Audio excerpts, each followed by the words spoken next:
again. Hi, it's us. From the same hotel as last week. And I changed into a sweatshirt because I wanted to match. We're matching now. Hi. This is Two Girls, One Ghost. Two girls, one ghost. And we are your ghostesses. That's Corinne. Hello. I'm Sabrina. And this is an encounters episode where we read your stories back to you and we all get spooked out and we theorize and we try to figure out what the heck is happening in the paranormal realm and realize we know nothing. Do you want to start this time? Yes. This also feels like one of those reality shows or just like a television show where it's like the name of the game is to solve the puzzle and the spoiler alert is the puzzle's never solved. And that's our podcast. I was talking recently about all of the shows. I think it was on MTV, like Room Raiders and Next. Date My Mom. Oh, because we were talking about Next where they'd be like they would give their taglines as they were coming out the bus. Yeah. And people would be so rude. I feel like Tinder and all the dating apps stole the concept from Next. Yeah, they kind of did. Literally, Next is the original swipe left. Yeah, you're right. I know. What was the one, the temple of where you got to like pick the boogers out of the big nose? I know exactly what you're talking about. The hidden temple? Yeah, I think. Weren't they going to bring that back for like a second? I thought so too. It's the one where like you have to like go through the maze and yeah, your team, and it's like the rock thing, the like big face. And isn't there like a room or something? You have to find something in a room at one point and you're like trashing the room. Yeah. Bring that back and let us on. That seems so fun. Childhood dream come true. I also like have this temptation to play a game with you because you and I are right next to each other and we never get to be like, I feel like mentally we can sync up. I don't know what the game is. I wish this was live so that someone could give us a game to play. Well, here, let's play the game of reading emails that people send us. Because it is challenging to read. Okay. It is. You go first. Okay. This is a live Campfire Stories update from Mina. Hi, ladies. Thank you so much for letting me share such intimate personal ghost stories about my mom, Maria, or as everyone affectionately called her by her nickname, Kuka. Oh. I have so many more stories from growing up in a haunted house. Bed levitation, pink gum melting lady in a window screen, ghost in the bathroom, the blue orbs, guardian angel on the Devil's Spine Road in Mexico, and so many more that I would be happy to share. However, my cousin reminded me of the most touching story of my mom, and this is the story I would like to share. Okay. A little backstory. The week my mother passed away, our house was filled with so much family coming in and out that it was really overwhelming for a 14-year-old. Oh. I found myself reverting back to my mom's obsessive cleaning habits to try to cope with her death. During the planning of the funeral, I found myself in the kitchen washing dishes, trying to avoid people. A little sidebar on the layout of my childhood home and the kitchen. The kitchen is an upside-down capital L with the longest side of it facing the front yard and driveway. The part that's facing the driveway is the sink with two big windows. So there I was washing the dishes just before it got dark, and three of my aunts walk in talking about a fourth aunt that they didn't know if they should invite to the funeral. My aunts were against the back wall behind me, asking my opinion on the matter. Now, my Aunt Adela and my mom had some conflict in the past for dumb bickering stuff while they lived together years ago. The tension and animosity lingered for most of my childhood, and they definitely were not close. So my aunts were talking about not inviting her to the funeral, as they reasoned, why invite someone that the deceased person was not close to? There I was, washing the dishes, spaced out, thinking and asking myself, if my mom is dead, and there's peace in the afterlife, why would my mom hold a grudge? It seemed right to invite my aunt to make peace with her and not alienate her even further. As I thought this, I suddenly was startled by a loud gasp and screaming behind me. What? My Aunt Frances, who was extremely close to my mom, was pointing at the window and yelling my mom's nickname, Kuka, Kuka, Kuka! It was the most frantic call for someone I'd ever heard. I turned just in time to see my aunt's blood drain from her face, her eyes rolled back into her head, and she fainted hard. What? Not just hard, but she slammed her whole body down against our tile floor, the whole time muttering my mom's nickname, Kuka, Kuka. That's so scary. I remember being scared, not just of why she was yelling my mom's name, but the fact that she hit the floor so hard. Within seconds, I ran to the backyard, yelling for my Uncle Santos, her husband, to come and help. Everyone was trying to wake up my aunt for what seemed like an hour. They were rubbing her down with alcohol. They were trying to get her to come to her senses, trying to get her to wake up. Wait, rubbing her down with alcohol? Like putting alcohol on her body? I don't know. Or I'm almost thinking like an alcohol wipe. Like, is that Is there some chemical in it that's supposed to? I don't is it know. like the reverse of Just imagining like throwing chloroform? vodka on her, like holy water.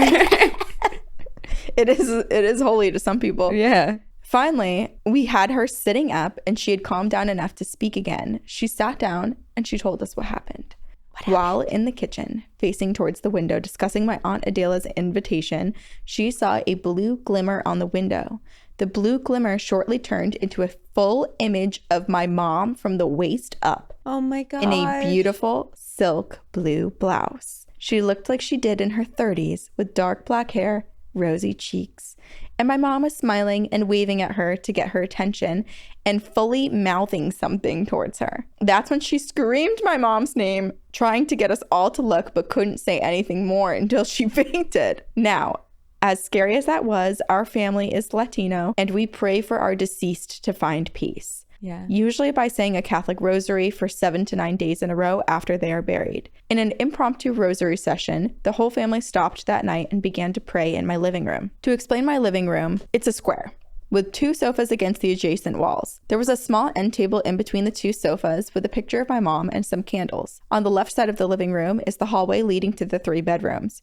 As we prayed, we were on our knees facing the corner where we had this mini altar set, and I heard commotion again behind me where my aunt was praying next to her husband. She was positioned in the back, parallel to the hallway entrance, and when I turned behind me, my aunt was fainting again into her husband's arms, muttering my mom's nickname, trying to still pray. After the rosary, my aunt had been calmed down again and shared what happened. She said, as we were praying, she saw that glimmer of light out of the corner of her eyes.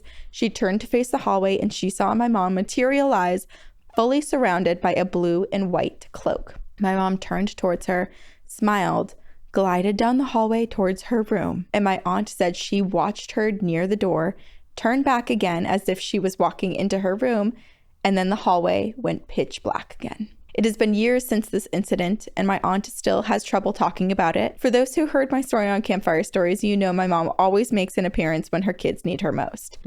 We did end up inviting my Aunt Adela to the funeral, and from there, the relationship between her and my family has become an absolute lifesaver. Oh. We have that's stormed beautiful. some crazy up and downs together, and she has never left our side. We became so close that my 2 siblings and I are now her 3 daughters' godparents. Oh my gosh. Oh my gosh. That's so beautiful. I know, this makes me want to cry. I couldn't imagine going through teenage years without her. She means the world to us. I guess my mom knew best, and even though she wasn't physically there, she could not stand silent, knowing somehow how important my aunt would be to us. Crazy, right? Well, ladies, thanks again for letting me share. I'll send more stories when I have a chance. Mina. Wow. I was a little nervous because of the way that Mina's aunt screamed and then like fainted. I felt, and I had just watched Talk to Me. Oh, yes. And I'm never going to let you live down the fact that you watched it without me, even though I know You- I watched Unbinding without you. You made the bigger betrayal if we put the 2 together side by side. And I didn't say anything to you. I You just were said, sick. And perfect time to watch a movie. We weren't I'm laying together. down. We were together when I watched Talk to Me. right, but we were about to be together. I'm fighting myself into a void that doesn't have a purpose. There's no end. Okay. The point is, after seeing that movie, I very much felt concerned hearing about Mina's aunt collapsing because it felt like the spirit like went into her. But I love that she just is so overwhelmed by the spiritual activity that she fainted. Yeah. Twice. And seeing her sister. I'm so curious too what her mom was mouthing to her aunt, you know, because she was materialized and she was like trying to like Maybe say like something. invite her. Yeah. Have her come or something. Yeah. Yeah. I don't know. Oh, it's simultaneously a little like spooky, but also really beautiful. Yeah. And I love that the whole family was there too, and that they were all doing their prayers and doing everything. And she did what you want to happen, right? Where it's like you want your loved one to find peace. You want them to be able to move on. You want to make sure that they're safe. And she got to like glow and light up the room and watch her family all give good, positive intentions for her. And be like, yeah, this is my family and I love them so much. And I'm going to make sure that they're still good and that they're all together and bring in the one person who hasn't been able to be a part of this. bring her back into our family. Really, truly bring her back and make such an impact on their lives. Oh, Mina, thank you so much for sharing that. I love stories like this. And I feel like this is a good call to action for Campfire Stories because so many stories are being shared on Campfire Stories. Like Mina has shared so many other encounters with her mom that if you want to hear more ghostly tales from people directly from the source, where when we ask questions, they give us answers. Yeah. They can talk back. Oh, my foot just fell asleep and it tingles so much. It's so tingly. But yes, come to Campfire Stories. Well, you picked some really nice stories. I have to balance this out occasionally. I'm trying to decide which one's less scary to end with because now I'm ending the episode. Okay, this is from our listener Jason, and it is called The Worst Experience of My Life. Do not read at night. This coming from Jason, this is like very scary because Jason's super in tune. Very. Jason is basically our resident medium over in Discord and Campfire Stories and everything. So the fact that he's telling us, I'm scared. And I feel like this is because we know Jason somewhat well, but we're going to learn a lot about him in this story. Okay, amazing. Okay. Dear Ghostesses, the story I'm about to share with you is very hard for me to write in. It's about the worst paranormal experience I've ever had, and it involves demons. I hesitated on sending this one because I've been afraid you would find it too scary. It's not easy for me to share, but if there's a chance it can help others, then it's worth it. I've never told anyone this story, and I have left out some more personal and more graphic parts as it's too painful for me to open those wounds. I do hope that no one thinks less of me after hearing this. I'm sharing it with you because I know that this is one safe place where I can. I promise it does have a happy ending. Okay. That being said, I should give some trigger warnings before. The following story includes mentions of prison, rape, suicide attempt, and also contains descriptions of terrifying nightmares. I have toned it down as much as possible. I do not recommend this story being read at night. Reader and listener discretion is advised. My story takes place when I was 21. I'm going to set up the scene with a little bit of backstory. After graduating high school, I moved to Idaho to live with my mom and stepdad. I had an abusive older stepbrother who always loved to torment me and had for many years. Oh. So when I moved, there was nothing different. At this time in my life, I was suffering from a deep depression and was in a really dark place. And because of this, I got into trouble, and unfortunately, I ended up in prison. I actually spent my 21st birthday in prison. I'm not proud of this, and I usually avoid talking about it because prison is so much scarier than what they show on TV. And here are the 5 most important rules that I learned about being in prison. 1, don't eyeball anyone. 2, snitches get stitches. 3, always be aware of who and what is around. 4, if it doesn't belong to you, do not touch it. 5, do not draw attention to yourself. I was absolutely terrified of prison. I'm very small. I'm 5'5" and 120 pounds, which makes me a very easy target. I've always been a naturally quiet person, which worked to my advantage because being quiet in prison can actually save your life. As I came to learn, keeping quiet also makes others very afraid of you because they never know what you're thinking. During my time in prison, I was in 7 House, which was the old death row. 7 House is made up of individual cells and a common area containing the tables and a television. At night, we were locked into our cells. There were 2 guys assigned to each cell, and as you can imagine, for a medium like me, I could see that there was so much more to prison than just prisoners and guards. I was just going to say, I feel like for Jason, that's almost like a worst case scenario to be put in that spot where it's like people were at their probably lowest of their lives there. And now he has to sit in that energy permanently. And death row, maybe some of the scariest people too. There were many spirits there, and the demons were absolutely the most terrifying. I have never seen that many demons wandering around in one place before. Many of them were attached to prisoners, some were attached to guards, and there were several demons that just wandered around feeding off of everyone.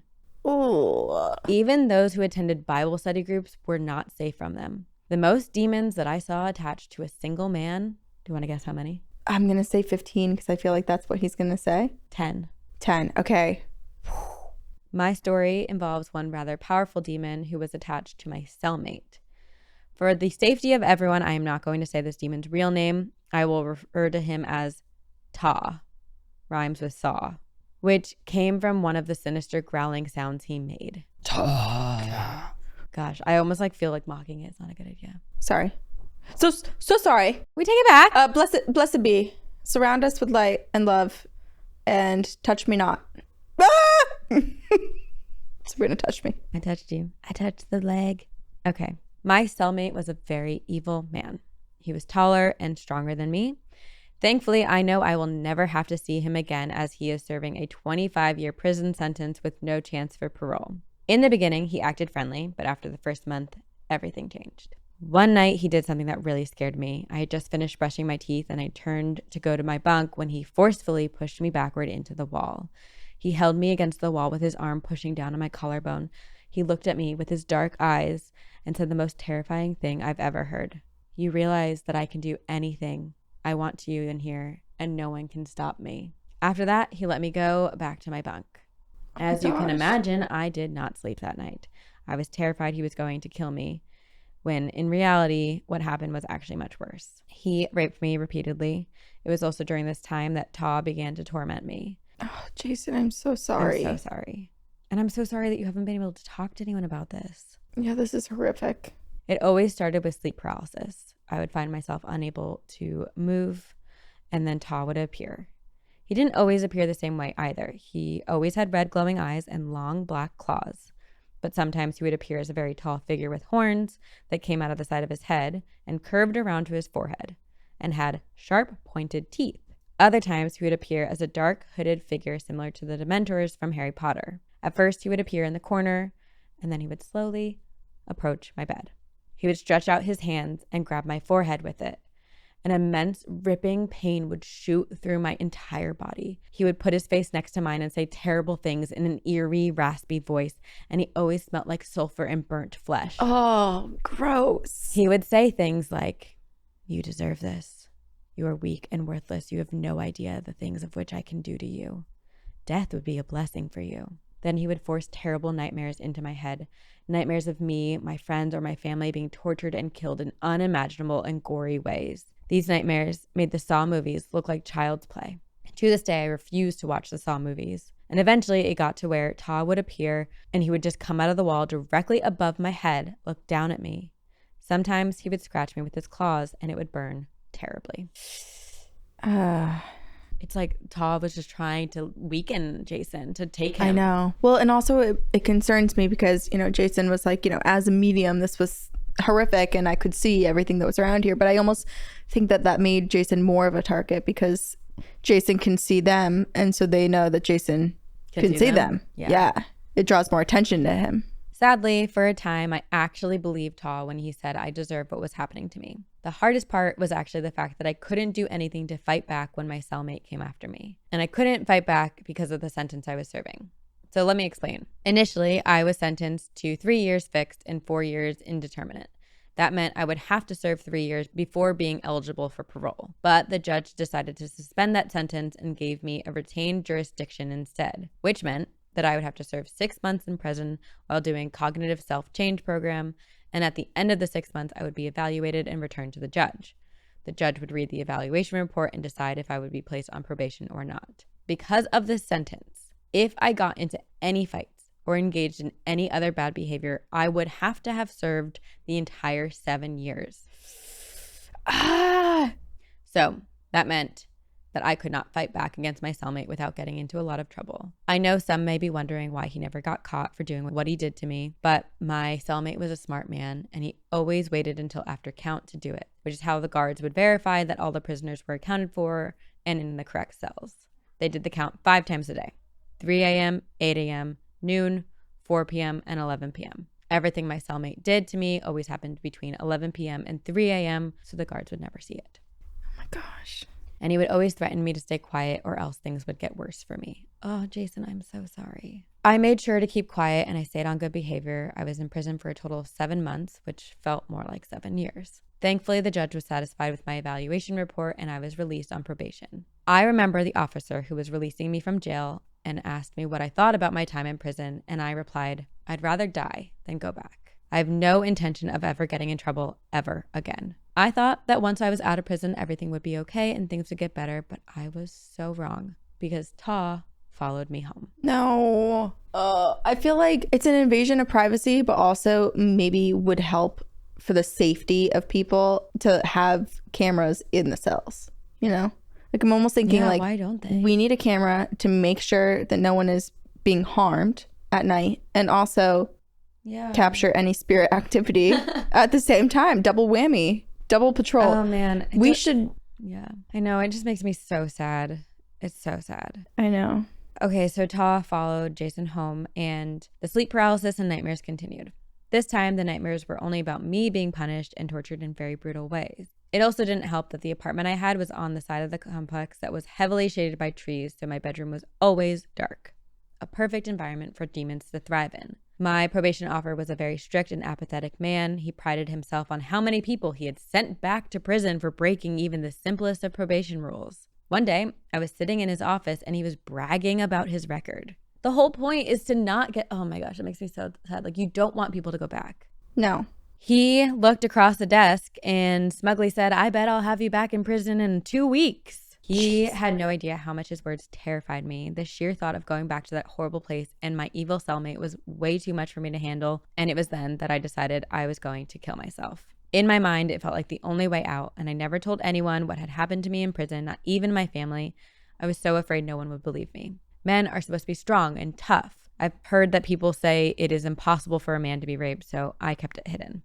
It's not impossible, just so everyone knows. If this has happened to you, you can talk about it, and I'm so sorry. Yeah, and being strong and tough is... And also, I feel like another part of being strong and tough is understanding and knowing what happened to you and finding the right paths to move forward. And it's very strong and tough of you to be... Oh, I just slapped myself in the face with this microphone. But to have survived it, too.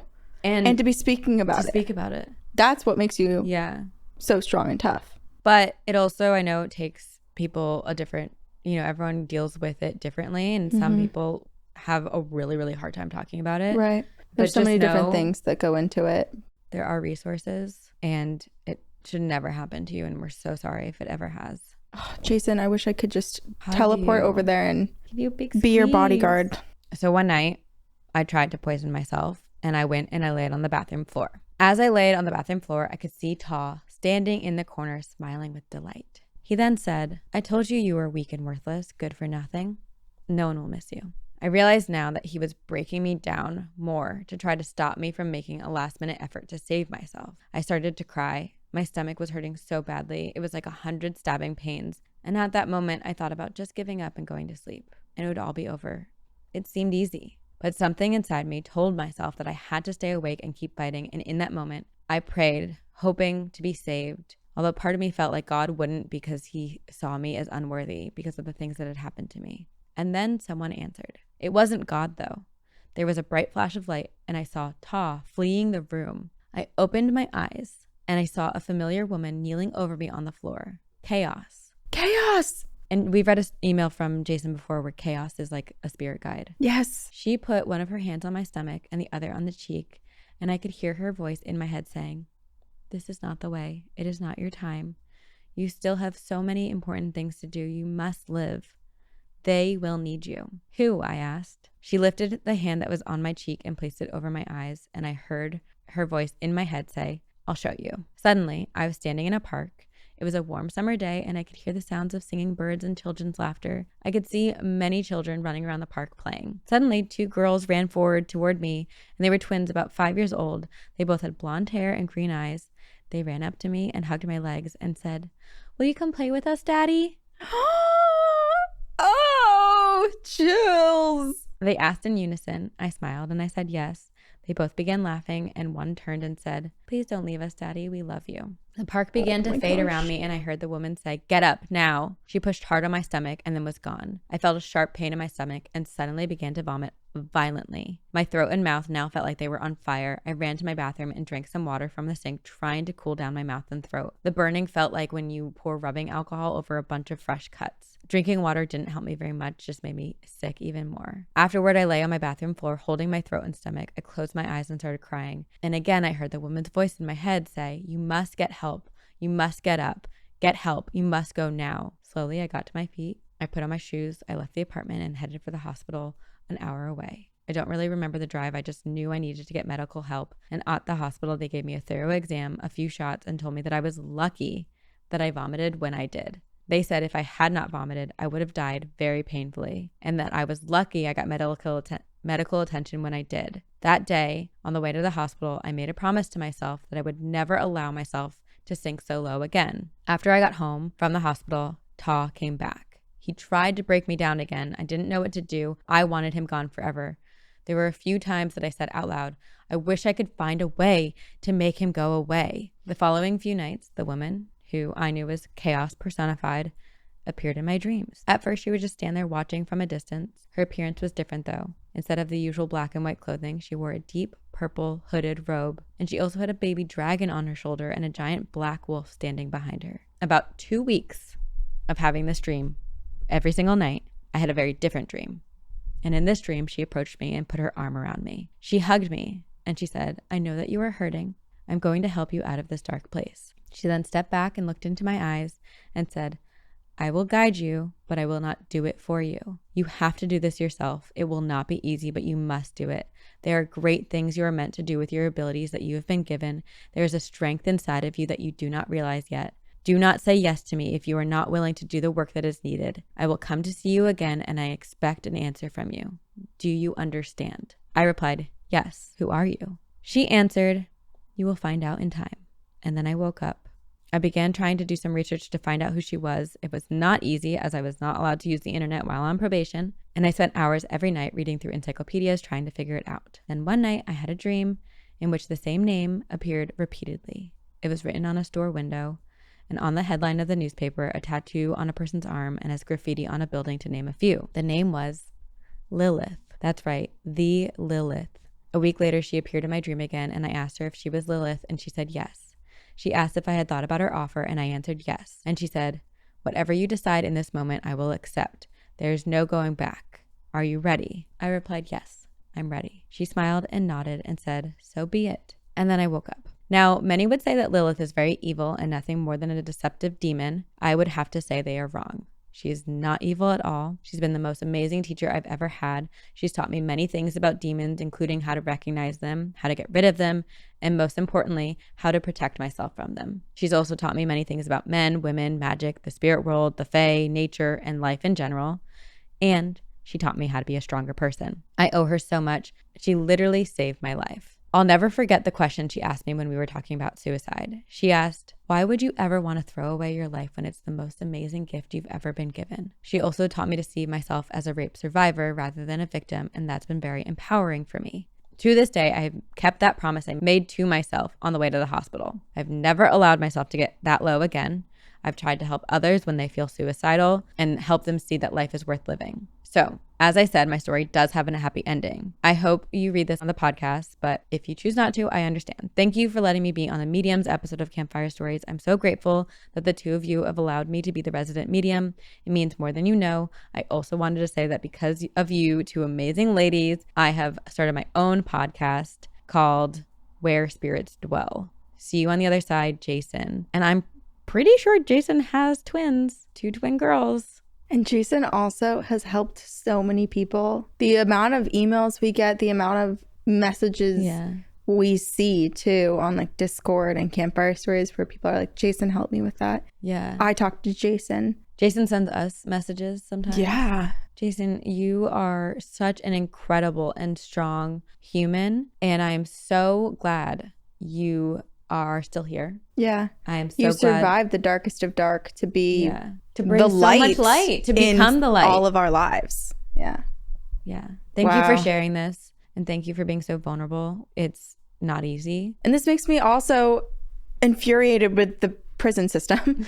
But also I'm like, why aren't spiritual cleansings a thing that happens? I feel like that should be a regular thing that happens in prisons, in hospitals. I'm sure there are people who do this. I hope so, because that's like, you know, it's a hot spot to attract darker entities. Yeah. And so I just want to constantly, you know, give a cleaning, give a brushing to those spots and help people out a little bit more, because especially those situations, it's like everybody has everything against them already. Yeah. I mean, think about people who, Jason has Lilith who came in to help Jason through some of the hardest moments. But think about people who don't have that and are in prison and do succumb to the darkness because it's so hard to live through that. I know, it's terrible. I just got super lightheaded. Like, really? super lightheaded. I'm just sad. Like, are you gonna faint? Like, I felt for a moment. Like I can't focus my eyes. Relax your head. Look up at the popcorn ceiling. Look at the asbestos. We'll just stare at the asbestos. Open your mouth, see if a little falls in. Oh my gosh, that was freaky. Do you need your coffee? Give me a second. I really like. Stop! I thought you were seizing. No, I needed to shake off what was happening. Sabrina, my heart. I'm like about to cry. I literally thought your leg went stiff and your arm went like this. I was trying to like shake it off. Jesus, Lord, have mercy. I'm okay. I'm about to throw you on the freaking ground and. Is that what you're supposed to do? I don't know, but I think you're supposed to like off. not let them move too crazily. You're definitely not supposed to like pin them down. But you're not supposed to throw them on the ground. Wake you up. Okay. Woo! Do you have a less scary story? I think so. I really do feel lightheaded. Okay, let me read this one. It's short. Maybe it will help you come back to us a little bit. I wonder if Jason's somewhere right now, like hearing, like getting zeroing in. Yeah, and watch him just appear and be like, oops. I wish we had our ghost hunting equipment. I'm curious Jason? if are you astral projecting anything would over go here? off right now. I know. Maybe Lilith is here.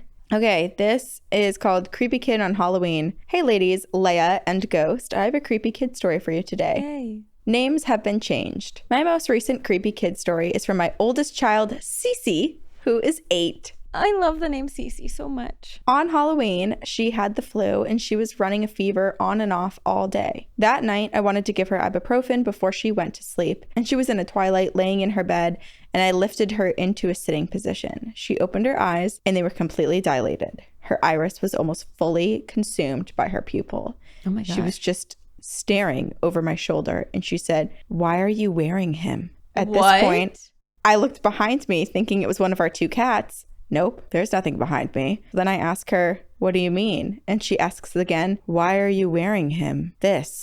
It's on you, while grabbing my sweater and pointing behind me and then back at my sleeve. All the while, never looking directly in my eyes. And then she says, "Where is this music coming from?" Eek. I tell her there is not any music, and I ask her, "Do you know who I am?" And she says, "No, I don't know you. What? Goodbye." She's like a talking Ouija board with her fever. No, Goodbye. I don't know you. Goodbye. So I slowly walk out, completely freaked out. After hearing some of the creepy kid stories, it was like an out-of-body experience. I went back in to double check on her that her temperature wasn't extremely high, and it was only at 101. She went right back to sleep, woke up in the morning, didn't recall ever talking to me the night before. I had listened to the Rick episode earlier that day and had been listening to the possession episodes in this same month. I was just a tad spooked. She's never done anything like this before. She doesn't sleepwalk. She doesn't sleep talk. None of that. Very out of character for her. I'm also a New England area local. I don't think this really helped me. Sorry. I have a few other stories I can share. My mom lives in a little and friendly haunted late 1800s cottage. My sister and my mom have seen the Top Hat Man while in sleep paralysis. And my youngest had 2 imaginary friends, Eliza, an older, very nice woman who hangs out with her at night sometimes. That's cute. And Marseille, a very mean little boy who causes mischief. I've also seen a ghost girl in an abandoned house next to my childhood home. I'll try to email them soon. And this is from A. A. Your kid is so creepy. I'm glad it only happened once. I know, but how scary. It's like you go to check on your child to make sure that they're okay, especially when they're sick. And, you know, fevers, everyone talks about like fever dreams, hallucinations or whatever. But the fact that her eyes were like basically completely black. She like had like goat eyes, basically. It's so creepy. I don't know you. Who are you wearing? Why are you wearing him? Yeah, it's like who's crouched on top of her shoulders? Why are you wearing him? Where's that music coming from? I don't know you. Goodbye. Goodbye. And just she was possessed for a second, I'm pretty sure. For a brief moment. We might need to do something real quick because Are you feeling I'm still bad? feeling very like I don't know how to explain it. So basically it's like a lightheadedness, but I feel almost like my soul Jesus, are you about to like live astral project Like here? it feels a little bit like a disconnect. Okay. I'm going to look up right now. I'm gonna close my eyes and breathe as you do this. Yes. Just I'm gonna ribbon wrap a little bit. breathe in, breathe out. And as you're doing that, I'm going to find for us some hertz that we can listen to for spiritual protection Oh, thank you. and angelic healing. This is 1111 hertz.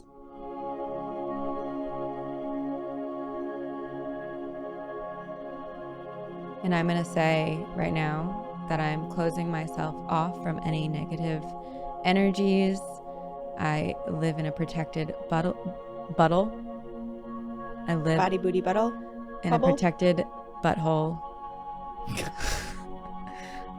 I have a protective bubble around me and my family and everyone I love and everyone around me, Corinne. And I am safe. And there's so much positive and light. And nothing dark or with ill intent is allowed to enter my space. Okay. I feel, this is the thing, is I don't feel unsafe. I just very much felt a shift in my like spiritual energy within my body. Mm-hmm. But so now I'm going to read a story about, it's from our listener, Caitlin.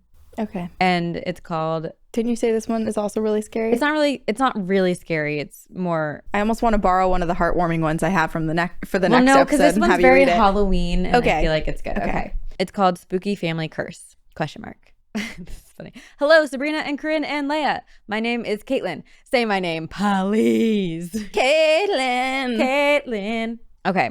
I sent this in a while ago, but I wasn't happy with it, so I decided to add more details and updated it with another recent scary experience before sending it in again. I started listening about 6 months ago and have been binge listening to y'all ever since. There's so much great stuff to get through. I do have to pace myself because I get freaked out sometimes. Y'all are so entertaining, and I love hearing y'all's perspective on supernatural things. So I'm eager to hear what you think of all the tales I'm about to share with you. My story is an amalgamation of experiences along my journey to developing superhuman powers to see ghosts and dead things. Cool, right? So cool. Maybe not. I'm What? actually not sure how I feel about it, to be honest. Curse or superpower, I'm going to let you decide. Superpower. So to begin with, I am from the South, and y'all know we are haunted as shit here. My family has had a history of sensitive sight. Well, that's what we call it anyway. It only affects the women in my family, but doesn't pass to every single woman. It's for sure from my maternal grandmother's bloodline. Both my great-grandmother and my granny had it, but they would not speak on such things unless they absolutely had to. Because raised in the deep South, you don't talk about spooky or paranormal stuff because they're always considered to be demonic, and to speak of them gives them power. Even Halloween is maybe because it's of the devil, insert eye roll. Doesn't anyone around here pick up a book other than the Bible? Okay, so this is very much Halloween Town-y because Caitlin wasn't allowed to like celebrate Halloween. Oh my gosh. Marnie? Caitlin? Yeah. Is that you? But trust me, I have more than made up for missing out on Halloween festivities as an adult. We go hard for Halloween in my household every year. Like a true Cromwell. Yes.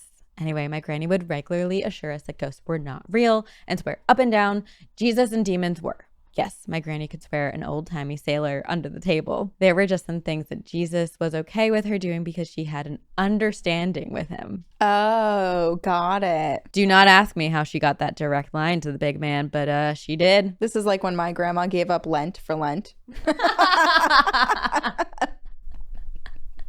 Oh, that's amazing. Loose rules. Loose rules. Yeah. Well, technically she's following the rules. Yeah. Give up something for Lent. Okay. I went to church every single Sunday when I was staying with my granny during summer vacations. Therefore, I was raised in a church that had old-fashioned fire and brimstone kind of preacher. Talk about scary. Now that you kind of have some background, back to the reason I'm writing in. So my older sister for sure has a sensitive sight, and now I do too. I spoke to my older sister finally when I started having dreams of things yet to happen and then knowing that they would happen. Very freaky.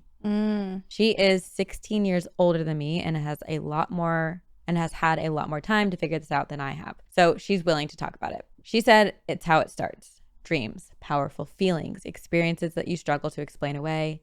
And then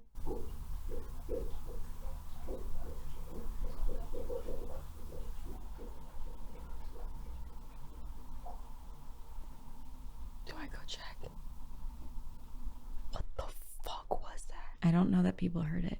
Can we go together? Yeah. Okay. Please hold. Oh my God, we have to listen What? back and see if we caught that. Okay, if you did not hear that, Hold it close. hold your book of religion that you I'll really be follow. whatever religion I need to be in this moment.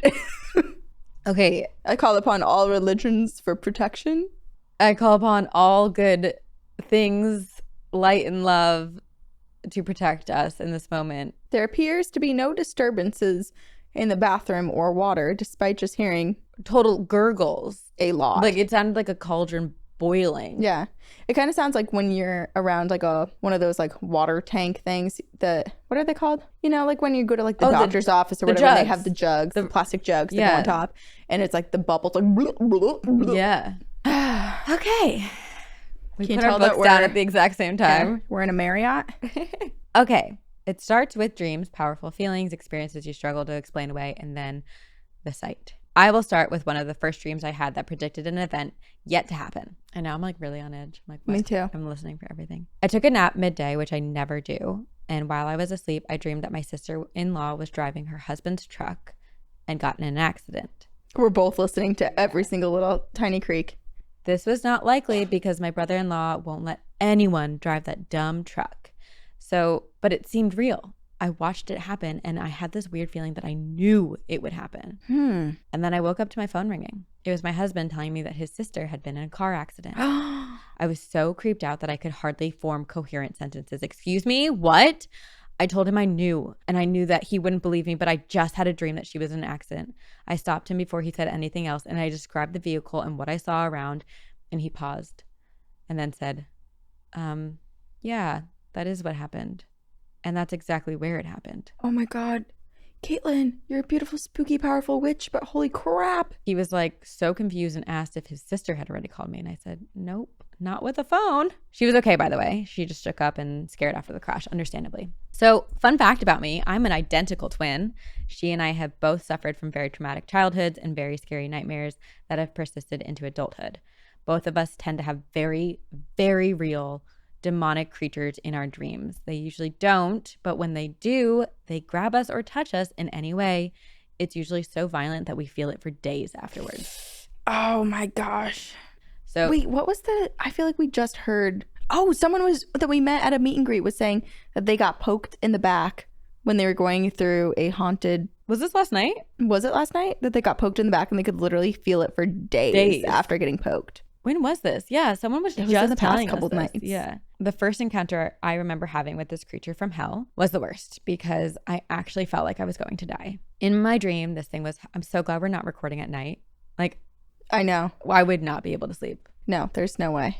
This You'd be sharing a bed Yeah. and awake all wide night, awake, staring at the ceiling. rewatching Schitt's Creek. Schitt's Yeah, Creek. that's a good idea. Okay. In this dream, this thing was hovering above me, and I couldn't really distinguish its form from the surrounding blackness of the room, but I knew it was there. I felt this suffocatingly heavy pressure, making it difficult to breathe, and there was a hint of the violence yet to come. I just stared straight into the dark mass, frozen in fear, when it finally grabbed me by the throat and started strangling me. I couldn't breathe, and I was desperately trying to scream my husband's name, but I couldn't make a sound in my dream. In real life, my husband said he woke up to me gurgling and making choking noises and hoarsely screaming his name over and over. I'm not a huge fan that the word gurgling was just It's used not in there. this. It's not. I added it for some reason. It really isn't. I truly just threw it in. Okay. Was it knocking or more gurgling? I don't know. So my husband said I was making choking noises and hoarsely screaming his name over and over. He said it was very difficult to wake me. I could feel where every finger touched me for almost a week. My throat was so sore that I couldn't eat solid foods. Oh my gosh. Another time something similar to this happened. I was sleeping on my side with my back facing to an empty room, and I'm in the dream when the creature slowly rose up behind me, and I knew what was happening. My body would not obey my commands to turn over, and finally, with the highest amount of terror achieved from the anticipation, a hand reached out to grab my hip and squeezed really, really hard. That time, my husband said I just started shrilly screaming his name over and over, but was still asleep. He also said it was difficult to wake me again, and my body felt very rigid this time. I'm a nurse, and I do a lot of walking on my shifts. That time, my My hip was hurting so much I had to take some medicine for a few days to help me move when I needed at work. Wow. At the time, I was in my mid-20s and had zero mobility problems or pain. Again, I could feel every finger that touched my hip. I could mentally trace how each finger laid across my skin from the back of my hip to the front. The last example, and probably the most unnerving I will share of these weird-ass dreams, is when my twin and I dreamed the exact same nightmare on separate subsequent nights. Ooh, what a twin thing to happen. It happened to her first. She dreamed she saw a creature in her room. It had blistery, withered, inky black skin and only a hole in the face where a mouth should be. Yuck. She could see the ridges of its spine since it was hunched over and had human-like hands with long fingers and knobby joints. Think Dementor from Harry Potter, but naked. Oh. It was crouched on the floor, crawling slowly along and sniffing like an animal would. Ew. I hate that. Suddenly, it froze. Slowly, it turned to look at her. It crawled across the floor to her side of the bed. The way it moved was disjointed and insect-like, but it wasn't fast. It seemed like it was in stalking mode or something, hunting. It slowly lifted its head above the side of the bed to be face to face with her. And it screamed. Think Demogorgon screeching from Stranger Things. She woke up and was terrified out of her mind. The important thing is she did not tell me about it until I called her a day later after having the exact same dream. I found this out because the morning I called her to tell her what a horrible night I had, she told me that she had the exact same nightmare the night before. Ew, I hate this. We did not live together. We're cities apart. And when I told her I was still shook up after a nightmare, she had a few questions. After her interrogation, she was silent for a time. And I sensed I shouldn't say anything. I mean, my own thoughts were terrifying me. Did she have the same dream? Was this thing real? What in the hell was that thing? And she finally started speaking again and perfectly described the creature and what happened to me. I was in shock. Still in disbelief, I demanded for her to draw the damnable thing for proof. Also, another fun fact, we are mirror image twins. So she is left-handed and I'm right-handed. She's a fine artist and her specialty is hyperrealism drawings. And in just a few minutes, she sketched it out in shocking detail. She switched over to FaceTime, turned her phone view around for me to see the drawing, and I knew there was no mistake. We dreamed the same fucking nightmare. The same nightmarish creature. My body went cold and we have not spoke of it since then. I do still have the drawing and we don't really talk about our other experiences very often, the trauma or the nightmares. I think it's because it scares us. This kind of makes me think, okay, so you know in Monsters, Inc., when they go through the door and that door like leads them into the childhood bedroom to scare the kid, this almost makes me think that there is some sort of door in the astral plane for everybody when they're born. And because they're twins, so they were like together, they have the same door when something comes for them. I believe that. We have noticed, though, our dream activities tend to pick up around very stressful times in our lives. My dad passed away very suddenly in November of 2021. I was his little buddy and daddy's little girl. He was always the one I ran to in the middle of the night for nightmares. He spent many sleepless nights awake with me and then went to work the next morning. My mom really sucked and was really responsible for inflicting the trauma that lasted into adulthood. Thanks, Mom. Since his sudden passing, I've only had one really scary nightmare like that. So I like to think he's watching over me like a guardian angel of some sort for my dreams. I haven't gotten confirmation of that, but it would be just like him not to do that since he would be worried it would scare me. Oh, and I should probably tell you about the experience because I know if I mention it and don't tell you about it, you'll want to know. So my sister thinks my grandfather's spirit is still around.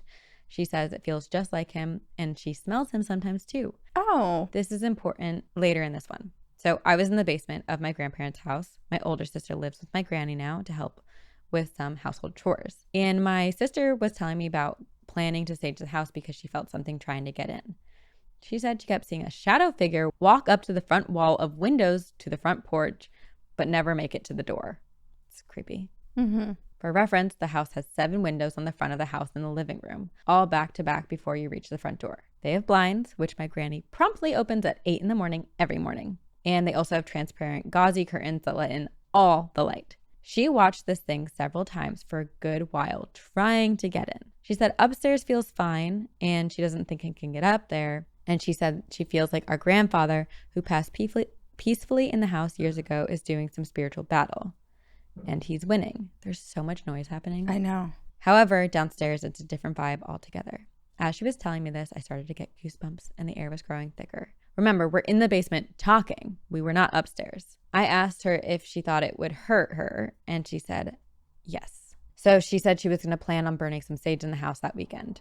Right after she said that, that light bulb we had on in the basement behind her started flickering and made a high-pitched buzzing noise. Ooh. And then popped. What? The light went out. We stood in shocked silence for a few moments in the dark, just breathing. Finally, I grabbed her hand and she whispered, "That light is right under my bedroom." I didn't say anything at all, but led her up the basement stairs and locked the door. The house was just all rewired last year and fully up to code, by the way. The house has now been cleansed several times since then, and things have been quiet for now. Suffice to say, I am scared as hell to start seeing these things in real life.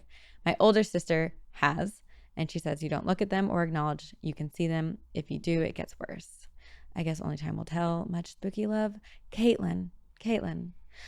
I feel like, listen, you can tap in if you want. It does sound like your family has the sight, but I think with help or maybe with some guidance, maybe from our coven, you can tap into in a way that you're not opening up to the darkness. Yeah, which is a hard thing, especially given that you did have that dream, which makes me think you're in like the astral plane and there's something dark that knows you're there, that's coming for you, a la Insidious. Just say the scariest scenario possible. Yeah, you know, have you ever watched Talk to Me? Ever watched Insidious? Well, I think I like kind of with Jason's story and kind of how you were saying, when dark entities know that someone can see them, perhaps that they try harder. So when you are open to the paranormal realm, you are inevitably open to the dark side. But there's got to be ways to just definitely hone into the light. I feel like it's so hard to say, but I was going to be like trying your best to not show that you're scared and convincing yourself that you're not scared. That's what I'm trying to do right now. Yeah. It's probably a helpful protection tool too, because if you go in with a lot of confidence, you're a little bit less of a target. Yeah.